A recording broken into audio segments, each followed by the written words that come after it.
Welcome to an episode of the Programmatic Digest podcast. I am your host, Ellen Parker, and I have a gem as a guest on the podcast today, Iesha White. How are you doing today?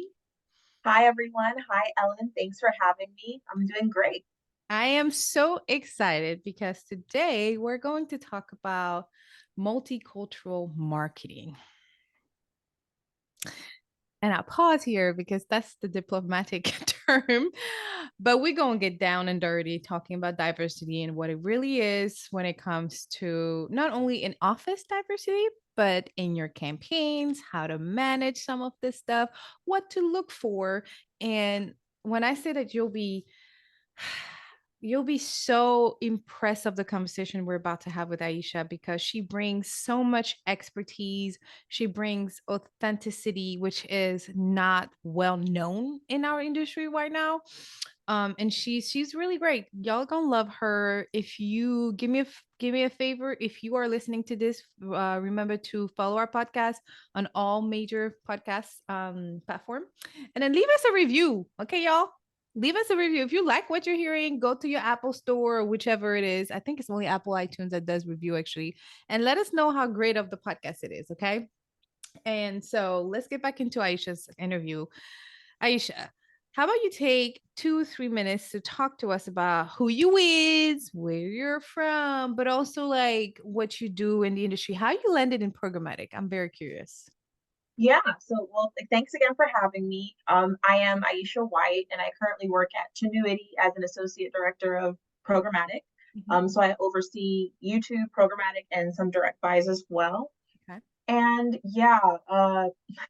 I also oversee an initiative dedicated to multicultural and diverse marketing for the Mhm. agency called the Impactful Investment Initiative. Okay. So how I kind of got into programmatic and what my kind of whole deal is. So I got into it on accident. It's the wildest story. So I graduated college in 2014, and I went to school. I went to BU, and I came back from Boston to Atlanta, which is where I was raised. Okay. And I could not get a job. It was so hard. And I was just applying like crazy. And And eventually, what a degree did you go for? Excuse me. oh yeah, my degree is in international relations, so that should Okay, probably okay, tell okay, you a okay. whole bunch. And so I had a focus on the Middle East and Africa with a Oh, focus nice. with an additional focus on cultural anthropology and regional politics. Uh-huh. Oh, So wow. That's deep. yeah, That's so deep. really timely. And studied a little bit of Arabic. So I was very much like originally like I want to be a diplomat. Like I want to work in the Yes. US. I wanted to work in the US diplomatic service so bad. But there's a lot of reasons I didn't get into it and I didn't end up like going through with it. So Uh-huh. I was like, I need to get a big girl job, student loans are calling. So I was trying really, really hard and someone was like, my mom was really sorry, let me back. So I was really lucky that my mom, she runs her own business. Nice. And she was so lovely. She just kind of mentioned offhand to this one of her clients. She's like, "Oh, my daughter just graduated from BU." Like, and Mm-hmm. she was kind of like to talk to me, you know how moms do. Yeah, yeah. Um, My kid and it is was super just smart. She needs a job. basically, my mom's like, "I want her out of my house," you know. But it's pretty much what it boiled down to. And so yeah, I got like a courtesy like interview to be an intern Oh, nice. um for an HR pro for the startup in Atlanta. Okay. So it was an ad tech startup. Mhm. Um, so I ended up being an HR and I really loved it. I got to work on like employer branding and it was a Oh. startup, right? So I was also doing like marketing, like I was messing around with WordPress, Oh, trying to learn SEO. Like it was crazy. Like yeah. they said, like, you're gonna wear so many hats. And Lord, yes, I did. And then about like 5 6 months in, I had gone from being an intern. They had hired me as full time as a coordinator in HR. I really loved it. And about 5 6 months in, the president of the company comes over. He's kind of he's an interesting gentleman. And he like kind of strolls over to me. He's like looking at me, and I'm like, "Can I?" I was like, "Hi, like, do you need something?" And he's like, "Yeah, I need you to move." And I said, "Move." And he's like, "Yeah, I need you to move over to the team that I directly oversee. They work on on the digital marketing side, because Mhm. that again had to, right? Okay. So it was client side, and I was like, uh, I This don't is know anything about that stuff. And he's like, you'll learn. It don't matter because it's proprietary anyway. No one else is doing it except us, so you might as well just go over there. He's like, because you can write code, right? And I said, no, I can read HTML. That's like not the same thing. And he's like, yeah, yeah, yeah, whatever. And so I went over there and I really enjoyed it. I got to, that was like where I got my first exposure with like copywriting and like doing campaigns and doing campaign management. And 6 months later, he comes over to my desk where I'm at this new, like, role, right? And he's like, hey, I need you to move over to the programmatic team because they're down like 3 people. Okay, this is like 2015.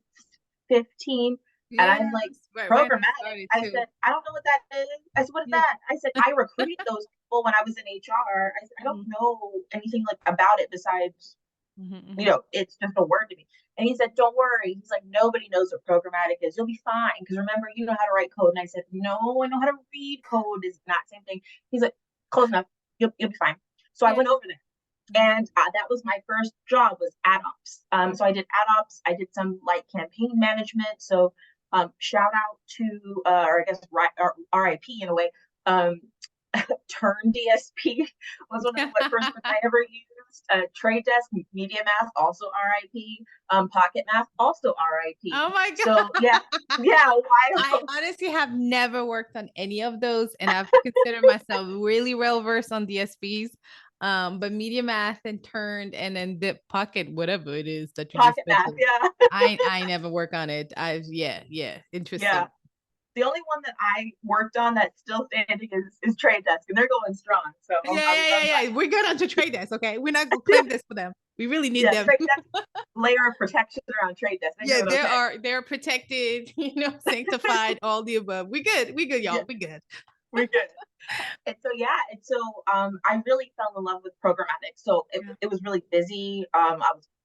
I was creating pixels. I was attaching pixels to like creative and doing all this matchback process, and we had our own Right. proprietary Yeah. closed loop measurement. But I really really loved it.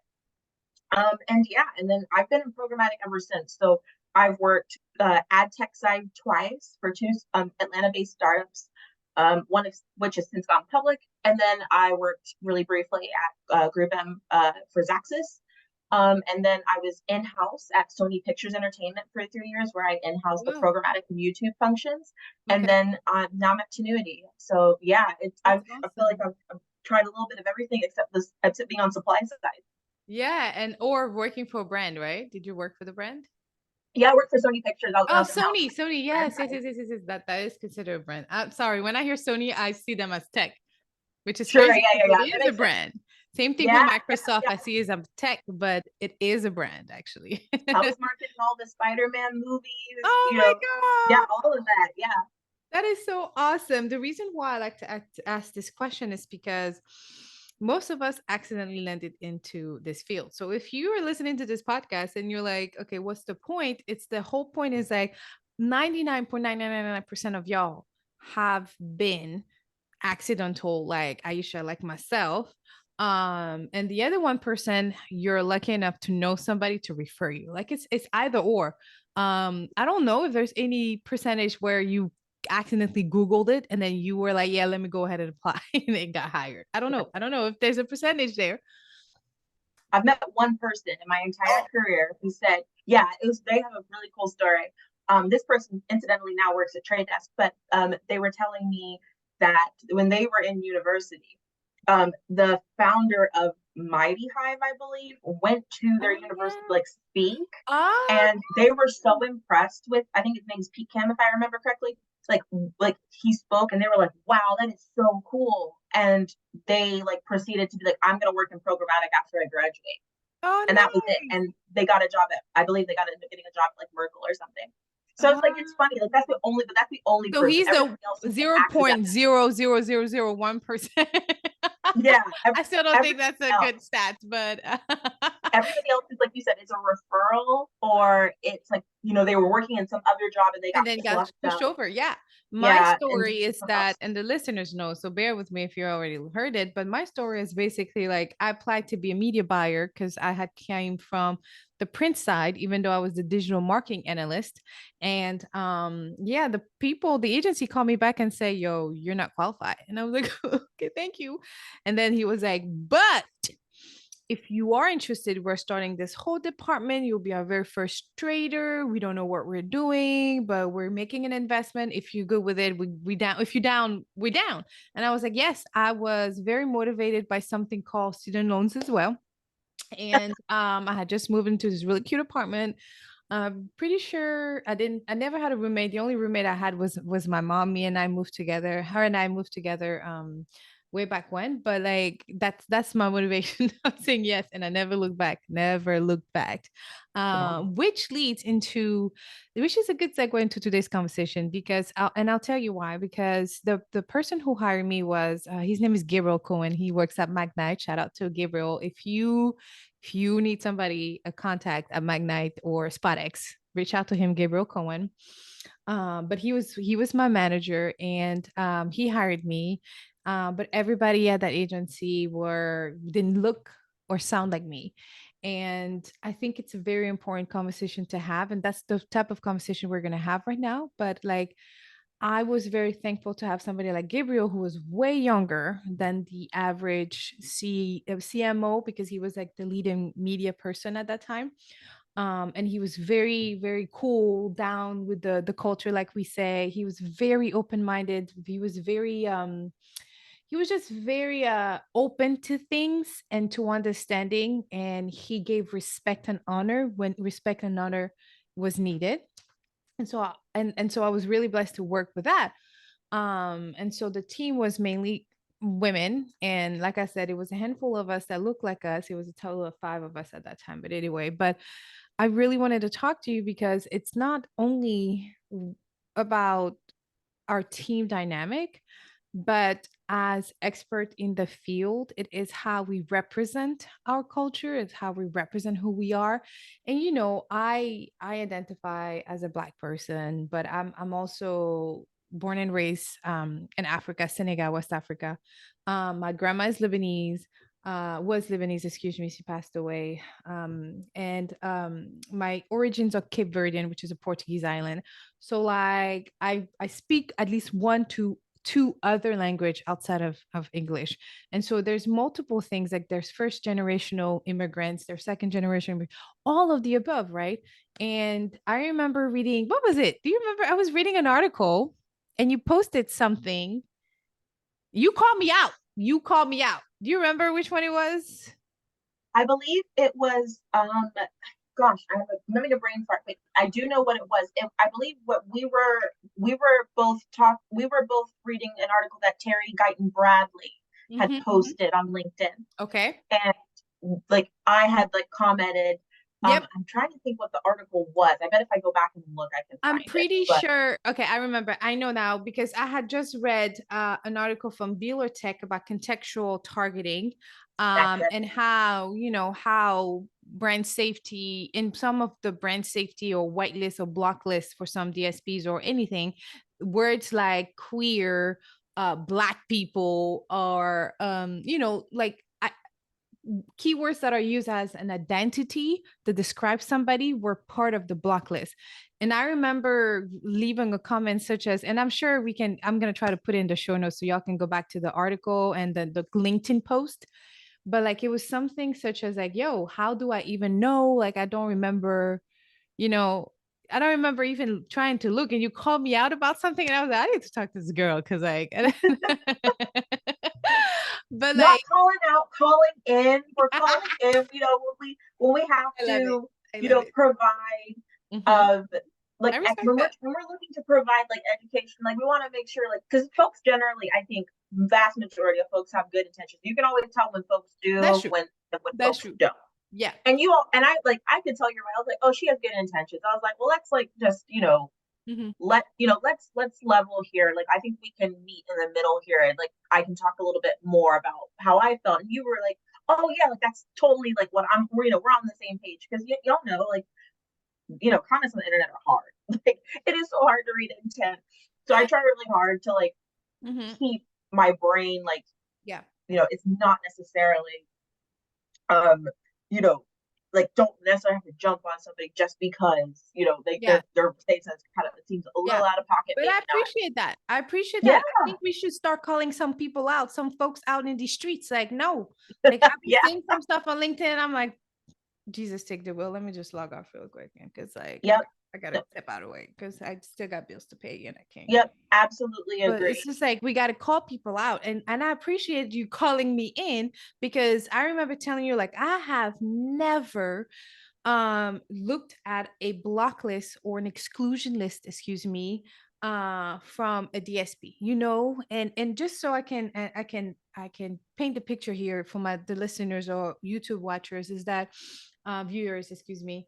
So when you're logging into your DSP, no matter the DSP, they always have something called universal block list or universal exclusion list, which is simply that list where the DSP sensed or saw that there was some shady stuff happening. It's not brand safe. It's not, it's brand integrity. Not brand integrity. It's not brand suitable.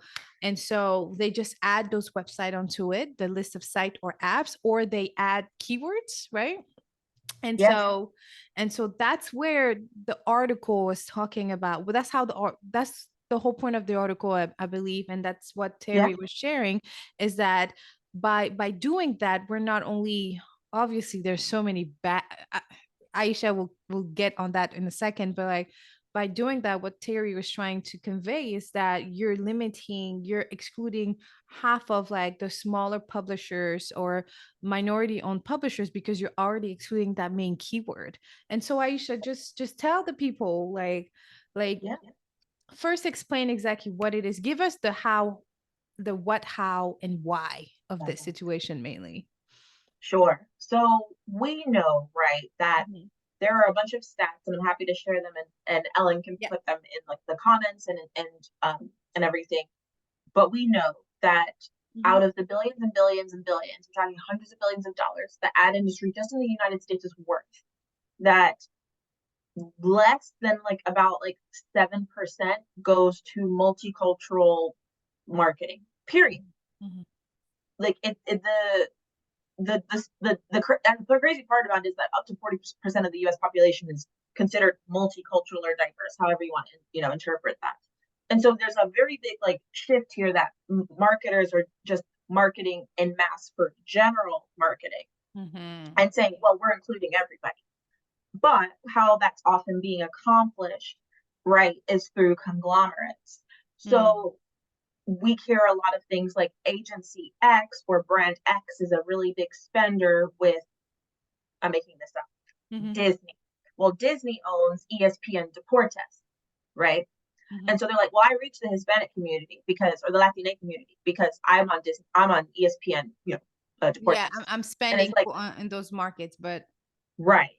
And it's like, but like how much are you actually spending? One, how much are you actually spending with ESPN Deportes in this particular scenario?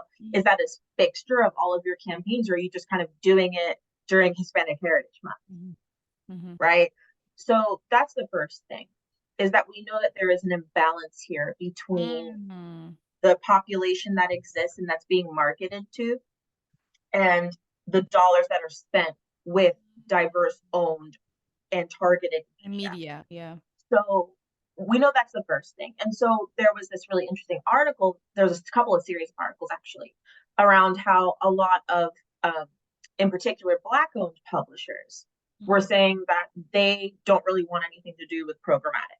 There was it was a really interesting article, I believe, on Ad Exchanger like a few months back.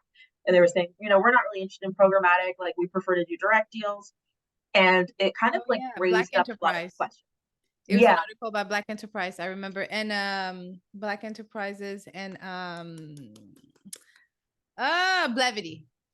yeah, and they were saying, we prefer to do direct deals, and I can understand that. They were like they prefer like just to do like the more old fashioned traditional buying type direct deals. And so a lot of like programmatic marketers of diverse backgrounds like myself, I consider myself a Black woman, were Mhm. like, that's leaving money on the table because a lot of direct is moving towards programmatic. Not all of it, of course. Some I I don't mean, think it direct makes will ever sense. truly go It away, makes sense. Yeah. but it's another way to monetize that inventory. And so I think that that's being in a one way there's a one issue here is that, these providers don't necessarily, and they have the right not to, but they do not publish or do not necessarily want to um, make their inventory programmatically available. And so then there was a second follow-up article where it was talking about how some Black-owned publishers do like programmatic guaranteed specifically. Mm. And something that kind of like started being talked about in the comments was, well, this stuff doesn't scale. We don't have scale. This was like people at agencies and brands saying, oh, well, we can't scale with these sorts of partners. And it kind of irked me to read this, folks like commenting saying, oh, like, and even in the article, stuff like, oh, like, we just have scale problems. Mm-hmm. And I'm like, well, a lot of folks don't realize that, and a lot of agencies should do a lot of better job of checking that their block list don't include words that relate to somebody's identity. Boom. I remember. So, and there's a lot of issues with that. Like, you can't sit there and say, well, we're not able to scale based on this PMP or this PG deal or whatever, or this allow list, when you're literally putting somebody's identity on the same block list that you're going to put really horrific incidents and other like really horrible things. Like the word porn probably belongs in the block list. Valid. Does the word gay belong in a block list? Does the word black belong in a block list? No, that is ridiculous. But you would be surprised at how many agencies put them in years ago. They Never utilize check back. Yeah. And I and they reached never out to checked you it. because I was like, oh shit, maybe I'm part of the problem because it's about, and I always say this, like it's about trusting but verifying because that's like the ultimate thing. Like, Yeah, even as in a team, like your teammate is gonna ask you, can you verify this? Can you QA this for a reason? Because they trust that they did the right thing or set up the campaign the right way. And but right, they need somebody else to make sure they actually did. It doesn't mean that they're not confident or they didn't do anything. It's just like trusting but verifying for that reason. And I right. never, ever, ever checked a universal block list. And if Yeah, you're like me, holla at me. We in the same we're together on this because it should be. And now I'm like, it may not be a problem today, or it wasn't a problem, maybe it was a problem a few years ago, but like it wasn't visible, right? In right. the media at least. But like now we know better and we should do better and we should check those damn block lists, white lists, exclusion lists, inclusion lists, all of the above. You got to check them. You got to check them. You have to check them. You You know must better check. now. If you listen to this podcast, you know better. Go check. Now, if they Go do check. check and things happen, what do you suggest they do? So, for example, let's say that an incident breaks out and you're like, and your knee jerk reaction is, oh no, like I want to put, this person, this identity out because, it's blowing up. One thing I've seen in Blocklist before, for example, is like Asian, because there was a whole, right, in 2020, 2021, stop Oh, Asian hate. So people are just putting the word Asian in the block list. But it's like, let's there are other ways to achieve that. You should be reaching out to your ad verification partners and saying, I don't want to be on news that is talking about this particular issue. But at the same time, if you're putting the word Asian on your block list, and then you're like, I'm trying to spend more with like the Asian community and like I'm trying to reach that community, but they're on your block list, that's a merry-go-round of not being able to spend on those properties. Or if someone's talking about their identity. And it's just very hypocritical to do that. There are other ways to accomplish it. Choose not to include news. That's the easiest thing. Just exclude news in the content. You don't need to put the word Asian in this case on your block list. That is completely unnecessary because next thing you know, someone's going to run for, I don't know. Let's yeah. say that your agency is talking, your brand is talking, they're like, oh my god, like I really want to run a campaign that features BTS in the creative, and we think it's a natural alignment to spend on properties that over index for Asian audiences, right? And so you get your list of properties, but you've got the word Asian in the block list. It's probably not going to scale because you thought you were doing something good by making sure that you're not on anything related to stop Asian hate, which maybe you have good intentions, but you've just totally kneecapped your ability Yeah. to spend with these groups, and we see it time and time again. It was Pride Month a few months ago. Mm. Folks have the word, have LGBTQ, gay, lesbian, transgender in the block list. But Queer. I then they're think like, we I have to remember. spend with Yeah. these, we have to spend with these communities. We stand with these communities. Are you really standing with these communities if you're putting these sorts of identities on one's Mm. block list? Like you're putting words like that on the same list of things you're saying, like fuck, shit, porn, fat. Like that's crazy. Like no one's Yeah. identity is Yeah. brand unsafe. That Oh, is ridiculous. That yeah. is a ridiculous statement to be like, I'm like the logic of yes, we're gonna put that next to all these horrible actual words that we don't want brands aligned with is crazy. And if you look at some of most of people's brands are working for ad agencies, and if you're in-house, Mhm. you probably have a DE&I value statement on your website, Oh, yeah, right? for You have these sure. commitments, and Yeah. that you believe everybody's Yeah. voice should be heard and be included. You're not being inclusive if that stuff's on your block list. Full stop. And so I encourage people to go back to their agency leadership. If you find this stuff on your block list, you should be talking to your agency leadership. You should be talking to your brand managers and saying, Mhm. "Hey, I noticed the word whatever is Mhm. on someone's block list. Can we have a discussion about like why we think that is do we need to have a discussion?"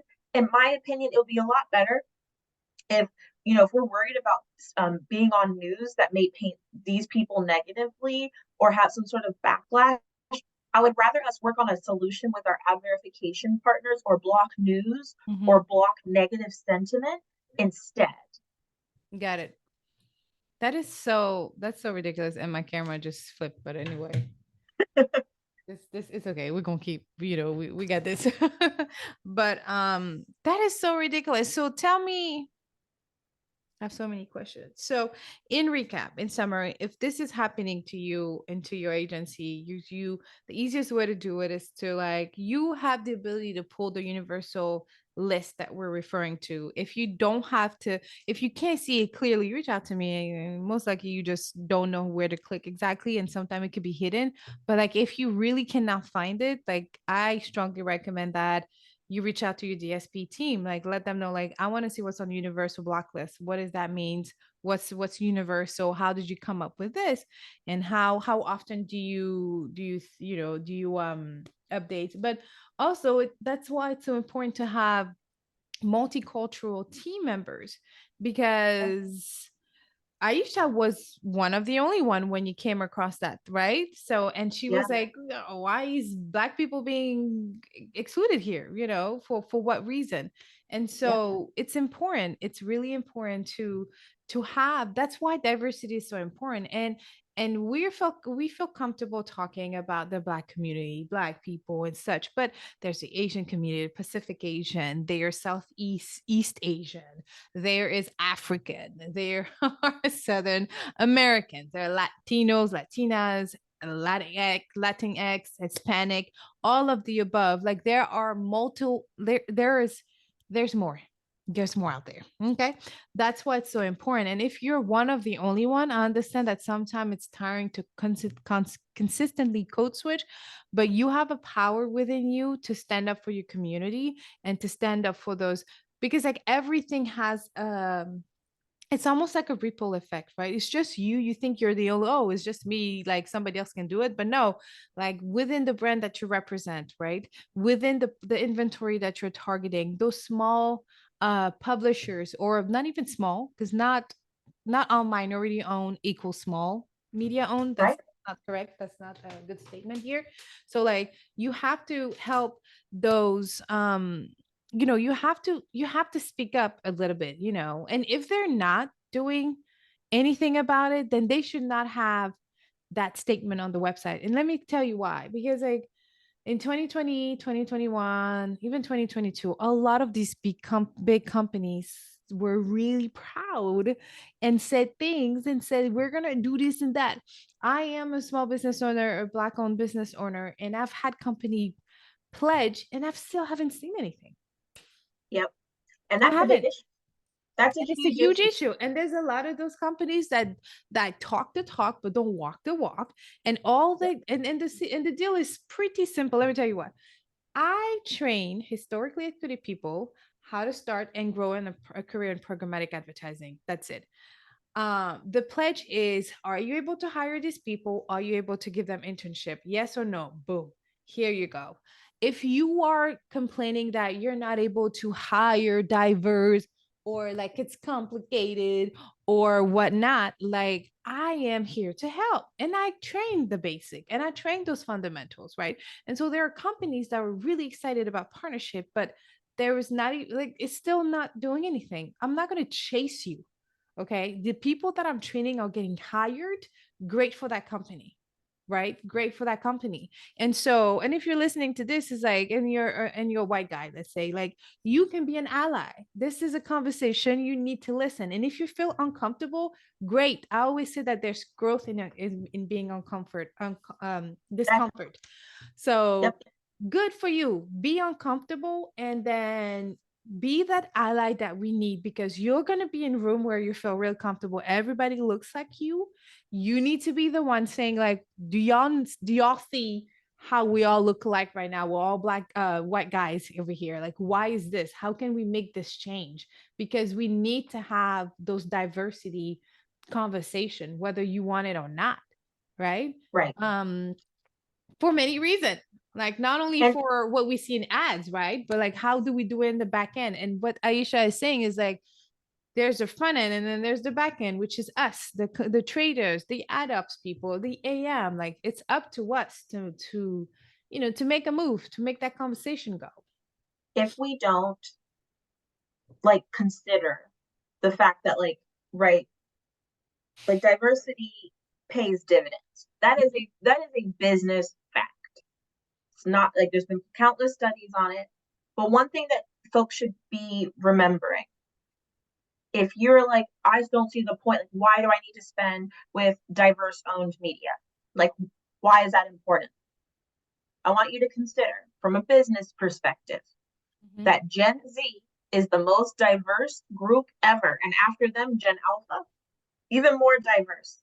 Wait, wait, wait, Over wait. like What's my daughter's generation alpha? Alpha, yeah, they're gonna be Gen Alpha. Why they're Alpha, I have no idea. That's what they're called. And That's so these next two generations, Gen Z in particular, is slated, I believe, to have $360 billion of disposable income within the US over the next 3 years. They are going to eclipse millennials soon in terms of like purchasing power.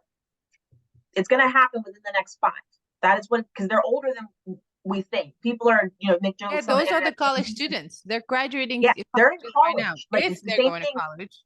Why people think millennials were, in high school, and it's like, no, no, no. Like the average millennial, like, is in their late 30s now. Like Gen Z is entering the workforce, making money. They're the most educated. But one thing that's important is that they're also, like I said, they're the most diverse, but they're also 3 times more likely than other generations to want to spend money with brands and companies that are aligned to their values. There's been studies done on this. And so it makes sense to put your money where your mouth is and to spend with diverse and multicultural owned properties, because Gen Z is going to look at that and say, this is very authentic. They don't just do this during Pride Month. They don't just do this during Black History Month. They don't just do this during Hispanic Heritage Month. This is an always on opportunity. I feel seen. I feel valued. If nothing else that you take away from that, it is a prime business opportunity and you should be getting ready Mhm. because it is coming. You can help future proof your business and growth. You can help your clients move towards getting ready to market to this new generation that is different than the generations that preceded it. And what's important to them is different. The way that they identify is different. That's true. It's And important. and one of the conversation too that I remember, and I say you calling me out because like that's how I felt, because I needed to hear the truth, honestly. But like there's something you said, right? When we first talked, and you're like, people think that investing in BT, or what was it, Univision, or was it Telemundo? One of the other two is Yeah, one of them. it's like investing in that respective ethnicity or that audience ethnicity, and it's like they're owned by, like, they're not owned by that culture. It's like ESPN, I'm not ESPN, I'm sorry, I said ESPN, but BET is not owned by the black community, like Black Entertainment News or whatever. So it's like, no, don't just stop at, oh well, I'm just gonna start bidding more on BT Media or on Telemundo Media, whatever it is. I think it's Telemundo or Univision, one of the other two that is not owned by them. And Right. so that, so don't just stop, don't stay comfortable, go and look. Matter Yes. of fact, on the Trade Desk there is and I just came across it because I was doing a consulting gig for an agency, but they have women owned media, like things like women owned media, like Pacific Asian media. I remember seeing BIPOC, which is again diversity. But like they have specifically inventory, like private deals already set up for you. Like test them, put them on there, Yep. let them, and don't just give them a chance the same way you would optimize. But if there's no scale, you have some things you're going to optimize, when there's no scale on CNN. Just to give a quick Right. example, I do not support, nor do they sponsor this podcast. It would be nice if they wanted to, but they don't. So back to the example. So if you're going to optimize CNN inventory because it's not scaling, like, you're doing stuff, you're looking at geo, you're looking at base bid, you're looking at the audience, you're looking at the time of the, you're looking out of that. Do the same effort for those minority owned Correct. media website That is or correct. apps. That You is know, it. The thing that gets my goat is that us as an industry, we'll be the first to be like, oh my God, YouTube Shorts, let's get on. No testing, no case studies. yeah, But then as soon as someone's like, I'd love to test into Blavity, I never heard of that. Okay, well, it's not meant for you, right? Like yeah. you're saying you want to reach Black community. Mhm. Maybe it's the people who are making those decisions are not a part of said community that they're trying to reach, and that is okay. However, you're just like, I'm a default to BET Mm, because it's what you know and it's who you have an upfront with. Did you talk to anybody to understand more? Did like no. that, is BET the best way to reach Gen Z Black Americans? Mhm. Maybe it's not. Mhm. I Maybe agree. you'd be better off on Blavity. Maybe Yeah. you would be better off on Shadow and Act. You might be better Yeah. off on a different website on Travel Noir. Mm. You don't know. You don't know. And I love to say this all the time. Like, it's okay for everything not to be for you. It's okay, like you said, it's okay to be uncomfortable. And you're like, I'm not familiar with this.